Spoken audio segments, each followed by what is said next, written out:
একটা অজানা সমুদ্র সৈকত, আর সেই সমুদ্র সৈকত থেকে আজ আমাদের পাড়ি জমানোর কথা এক অজানা দ্বীপ। আর সেই অজানা দ্বীপের একটি আলাদা ইতিহাস রয়েছে।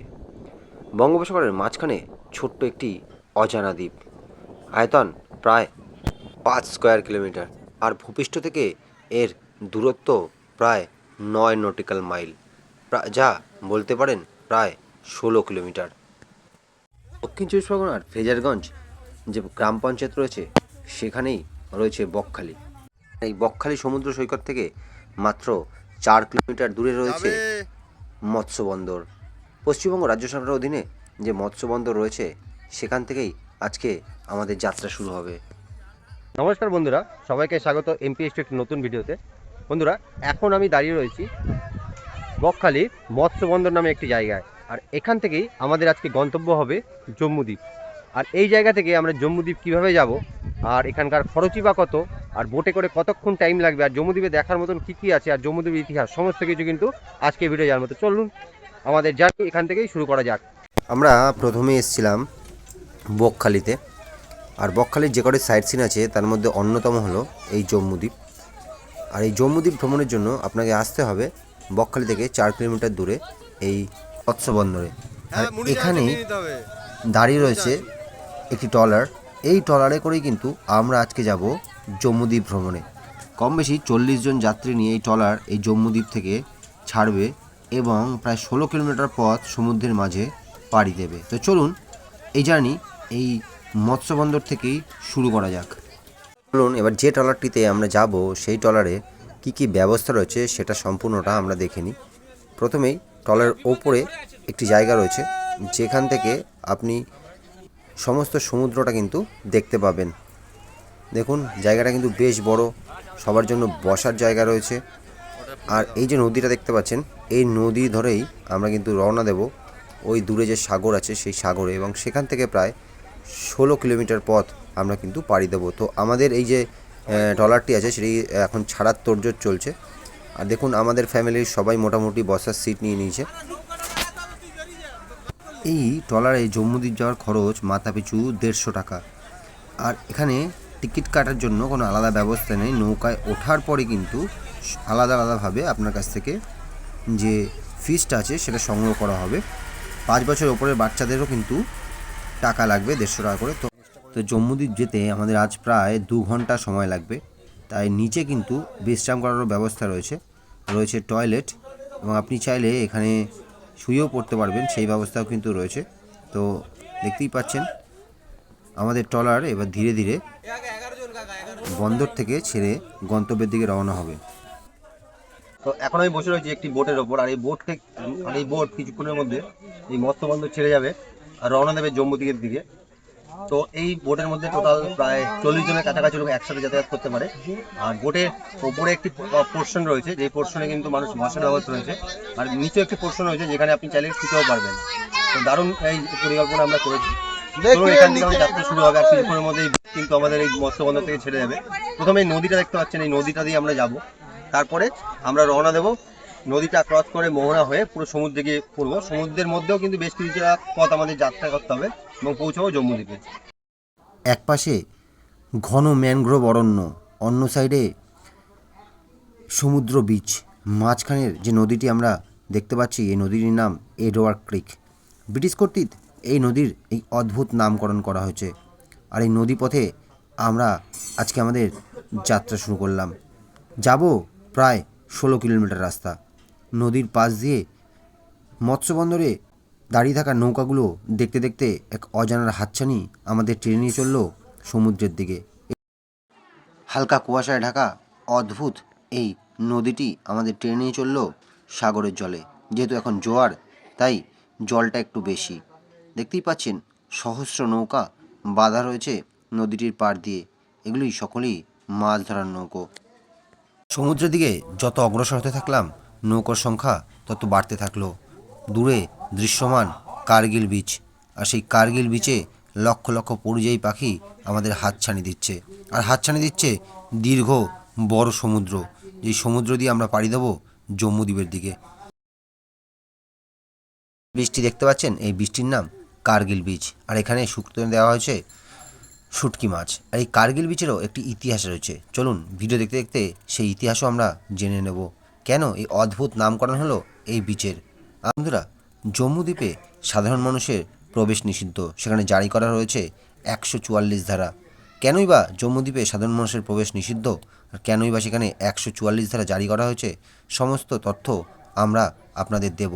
আর ডান সাইডে একটি আইল্যান্ড রয়েছে, এই আইল্যান্ডটির নাম শুশনিয়া। এই আইল্যান্ডটি সম্পূর্ণ ভর্তি রয়েছে ম্যানগ্রোভ ফরেস্টে, কিছুটা সুন্দরবনের মতন দেখতে।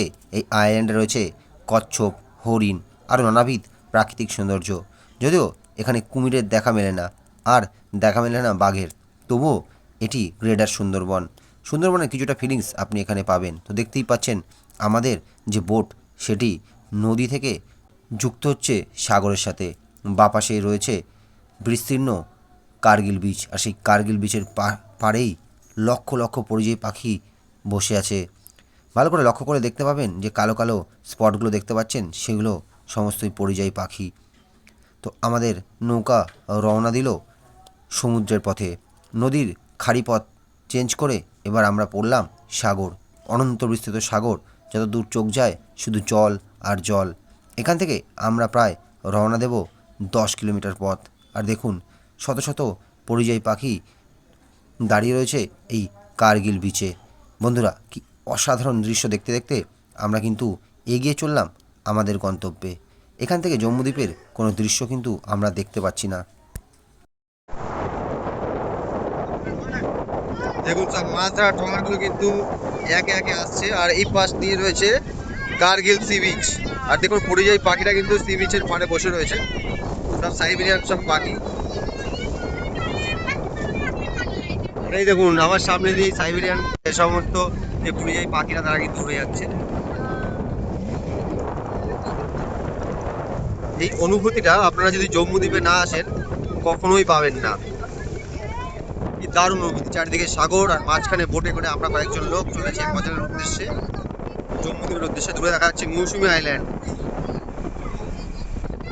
সবাই চলেছি।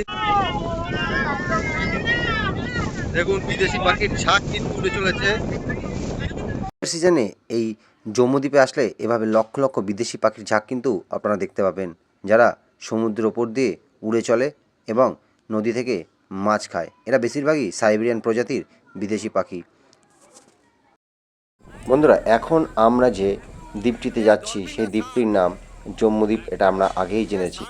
তো এই জম্মু দ্বীপে একসময় কিন্তু মানুষের বসতি ছিল, আদিবাসী সম্প্রদায়ের প্রায় কয়েকশো লোকের বসতি ছিল এই জম্মু দ্বীপে। আর নামখানা অঞ্চলের অনেক চাষিরা, মাছ চাষিরা এখানে শুটকি মাছ শুকো দিতেন, সে কারণে এখানে জনবসতি ছিল। কিন্তু বর্তমানে সেই জনবসতি কেন নেই, আর কেন 144 ধারা এখানে জারি করা হয়েছে, চলুন সেটা আমরা জেনে নিই। যেখান থেকে এসছি ওই জায়গাটার নাম ছিল বেনফিস, আমরা বলি মৎস্য বন্দর, কেউ বলে হারবার, কিন্তু অ্যাকচুয়ালি জায়গাটার নাম বেনফিস মৎস্য বন্দর। তো আমরা বেনফিস থেকে যে এখান পর্যন্ত এলাম, এটা কতটা রাস্তা এটাও তো জানার প্রয়োজন আছে। জলে কিলোমিটার হয় না, জলে হয় নটিক্যাল মাইল। আমাদের 16 নটিক্যাল মাইল হচ্ছে আপ এন্ড ডাউন রাস্তা। 1 নটিক্যাল মাইল সমান 1.85 মানে 2.25 কিলোমিটার। তো 16 নটিক্যাল মাইল ক্যালকুলেটর করলে বোঝা যাবে আমরা কত কিলোমিটার আপ ডাউন করলাম। বুঝতে পারলেন? হ্যাঁ হ্যাঁ হ্যাঁ, শুনছি। এইবার এখানে যেখানে দাঁড়িয়ে আছি জম্মু দ্বীপে, এখানে জলের ডিপ লেয়ার কিরকম আছে। আমরা আইল্যান্ডের কাছে আছি বলে এখানে হাইস্টলি জলের ডিপ লেয়ার হবে 10 ফুট, আর মিডিল পজিশনে জলের ডিপ লেয়ার আছে 40 ফুট এনি টাইম। আর হাই টাইড লো টাইডের উপরে 40 থেকে 50 ফুট আপ এন্ড ডাউন হয়। বুঝতে পারলেন? জোয়ার ভাটার ব্যাপার আছে না, সেই জন্য 40 থেকে 50 ফুট আপ এন্ড ডাউন হয়। এই যে দ্বীপটা দেখছেন, এটার নাম হচ্ছে মৌসুমী আইল্যান্ড। যেখানে টেন্ট বানিয়েছে, নেটে দিয়েছে, থাকার ব্যবস্থা হয়েছে, এটাই হচ্ছে সেই মৌসুমী আইল্যান্ড। ওর পাশে একটা দ্বীপ আছে যার নাম শুশনিয়া, যার সাইড দিয়ে আমরা এলাম। শুশনিয়া আইল্যান্ডের সাইড দিয়ে এসেছি আমরা, একটা খাড়ি দিয়ে এসেছি না, খাড়িটির নাম ছিল এডোয়ার ক্রিক খাড়ি। যে খাড়িটা থেকে এলাম ওই খাড়িটার নাম ছিল এডোয়ার ক্রিক, ওটা ব্রিটিশদের নামে নাম। ক্রিক কথার অর্থ হচ্ছে খাড়ি, এডোয়ার হচ্ছে এক ব্রিটিশের নাম। যেরকম ফেজারগঞ্জ নাম শুনেছেন, ফেজার সাহেব ছিলেন বলে ফেজারগঞ্জ। হেনরি আইল্যান্ড নাম শুনেছেন না? হেনরি সাহেব ছিলেন বলে হেনরি আইল্যান্ড, সেরকম ওই কার্গিল সি বিচের পাশে এডওয়ার্ড কিছু জায়গার নাম আমাদের এখানে রয়ে গেছে, এটা এখনো চেঞ্জ হয়নি। এটা হচ্ছে পূর্ব দিক, এদিকে আছে 24 ঘন্টা দূরে আছে, তাও ওরা এখানে চলে আসে মাছ চুরি করতে। আর এটা হচ্ছে পশ্চিম দিক, এদিকে আছে দীঘা, পুরী। বুঝতে পারলেন? এবারে বলছি মূলত ঘটনা, এই সোজা যেতে পারবেন নামখানা, এই সোজা গঙ্গাসাগর, তারপরে কাকদ্বীপ, তারপরে ডায়মন্ড হারবার, তারপরে হলদিয়া, তারপরে বাবুঘাট। বুঝতে পারলেন? এবারে মূলত ঘটনা বলছি জম্বু দ্বীপটাকে নিয়ে। এই জম্বু দ্বীপটা পুরোটাই নো ম্যানস ল্যান্ড এবং 144 করা আছে। তার কারণ এই যে গাছগুলো দেখছেন এগুলো সবই কিন্তু ম্যানগ্রোভ গাছ, কিন্তু কোনো এক গাছের নাম ম্যানগ্রোভ গাছ না, এর বিভিন্ন রকমের নাম আছে। বানি, গোরান, হেতাল, কেওড়া, বকরা, সুন্দরী, গেও, গোলপাতা, এই বিভিন্ন রকম গাছ নিয়ে হয় ম্যানগ্রোভ গাছ। এর হচ্ছে দু রকমের মূল আছে, একটা শ্বাসমূল আর একটা শেষমূল। এই দু রকমের মূল থাকার কারণে সমুদ্রের মাঝে এত বড় দ্বীপকে আটকে রাখার ক্ষমতা রাখে। তো গন্ডগোলটা কিভাবে এলো?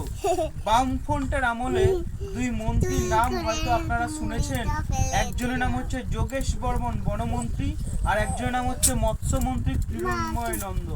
শুনেছেন না? এই দুই মন্ত্রী লাগিয়েছে দ্বন্দ্ব, তার জন্য হয়েছে নাবা ওঠা বন্ধ। সেটা কিরকম?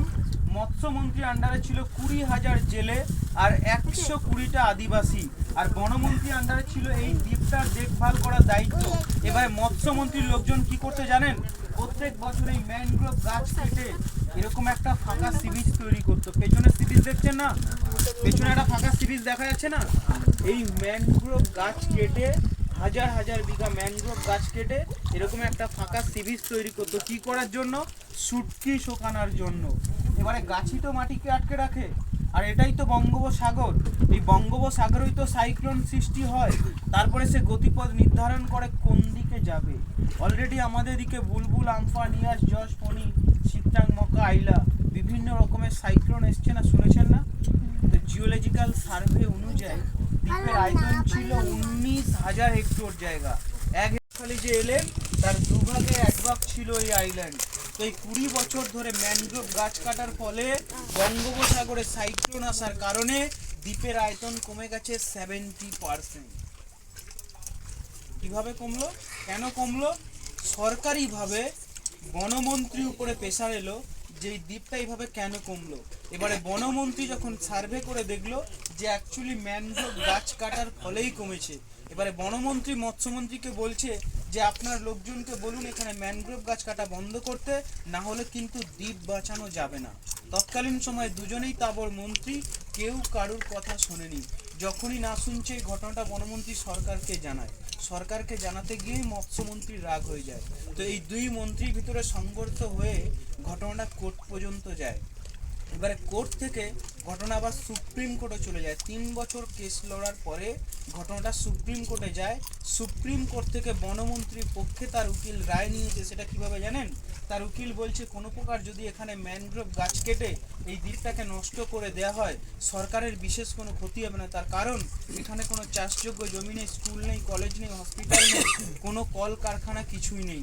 দ্বীপ এমনি হয়েছিল এমনিই তলিয়ে যাবে, সরকারের বিশেষ কোনো ক্ষতি হবে না। কিন্তু সার্ভে করে পাওয়া গেছে এই দ্বীপটা কোনো প্রকার বঙ্গোপসাগরের তলায় চলে গেলে সরকারের একটা এত বড় ক্ষতি হবে যে তার দায় সরকার দিতেও পারবে না, নিতেও পারবে না। সেটা কিরকম? এই দ্বীপটা এখানে আছে বলেই সমুদ্র যে তাণ্ডব ঢেউ এই দ্বীপের পেছনে আটকাচ্ছে বলেই আমাদের পাশের দ্বীপগুলো বেঁচে আছে, যেখানে বিপুল পরিমাণে বসতি। বুঝতে পারলেন? এটা বন্ধুরা, এই সমস্ত কারণেই এই জম্মু দ্বীপে কিন্তু কোনো মানুষকে নামতে দেওয়া হয় না। দীর্ঘ 16 কিলোমিটার পথ পাড়ি দিয়ে জম্মু দ্বীপের ঠিক কাছে এসেই নৌকাকে নোঙর করা হয় এবং এখান থেকেই অগাধ সমুদ্রের মাঝখানে আপনি জম্মু দ্বীপকে দেখতে পাবেন, যেখানে 2008 সালের আগে নামার অনুমতি ছিল, কিন্তু বিভিন্ন কারণ দেখিয়ে পরবর্তীকালে এই জম্মু দ্বীপে নামার অনুমতি দেওয়া হয় না। এখানে রয়েছে শিয়াল, কুমির ছাড়াও একাধিক বন্য প্রাণী রয়েছে, একাধিক বন্য গাছগাছালি। আর এই জম্মু দ্বীপের এই ইতিহাস সত্যি আকর্ষণীয়। তো বন্ধুরা, আমাদের বোট কিন্তু আবার স্টার্ট হয়ে গেল, অর্থাৎ জম্মু দ্বীপের যে আমাদের ট্যুর ছিল সেটা এখানেই শেষ।